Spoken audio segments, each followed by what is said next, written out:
If you're like many, prepping a Thanksgiving turkey comes with a lot of anxiety right from the beginning. What's the most essential step you should not skip while prepping your bird? Let's start at the beginning. Before you even think about stuffing or no stuffing, how long it's going to have to be in the oven, and how on earth you're going to get those pies and potatoes done, there's the lead up to the big day.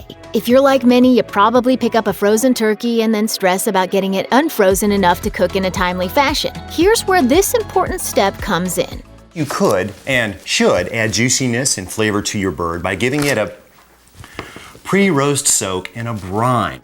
According to Alton Brown, his favorite go-to method of preparing a turkey is to brine it first. And Alton Brown is pretty much a culinary genius. He says that the benefits of brining start long before you even turn the oven on, and it's pretty much the best way to not only thaw your turkey, but free up space in your fridge. Gone are your days spent trying to work around the turkey that's taking up a huge amount of space in your fridge. Brown says you simply stick the frozen turkey in a cooler, put it in a cool environment like the basement or the garage, and cover it with brine. Of course, you'll want to make sure the temperature of the liquid never rises above 40 degrees for safety's sake. It'll thaw, your fridge will stay spacious, and you won't be struggling to find a place for all those other Thanksgiving goodies. Brilliant, right? As if making the days leading up to Thanksgiving a little easier isn't enough reason to brine, let's talk about the other benefits. Brining is going to keep your turkey moist. Turkeys are big and bulky and take a long time to cook after all, and that means there's a good chance they're going to dry out.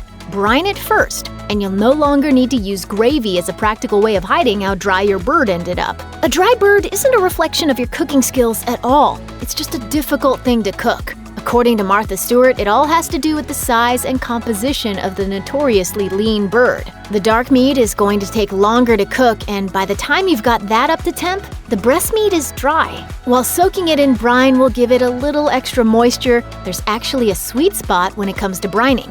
She says that if you let it soak too long, you're going to end up with meat that's a bit spongy, and that might be worse than a dry turkey. There's a ton of options when it comes to making your brine, but here's the basics. Dissolve 1 cup salt and 1 cup brown sugar in 6 quarts cold water for a 12 to 14 pound turkey. Submerge your bird, add more water as needed to cover, and let it sit, preferably in Alton Brown suggested cooler. Not hard, right? Now let's talk variables. You should plan to let your turkey brine for about 1 hour per pound, and that will prevent that spongy meat problem. Simple enough, but here's where the fun begins. There's no reason to just use sugar and salt. Flavoring your brine will take it to the next level, and there's a ton of ideas on how to do it. Brown adds allspice berries, ginger, and peppercorns to his brine and swaps out vegetable stock for water. There's no need to stop there. What about coriander and mustard seeds, red pepper flakes, or dried chilies? A dash of soy, some garlic, or sage and rosemary. You can make your brine with any flavor profile you'd like.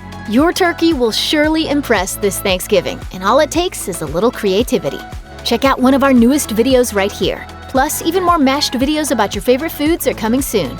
Subscribe to our YouTube channel and hit the bell so you don't miss a single one.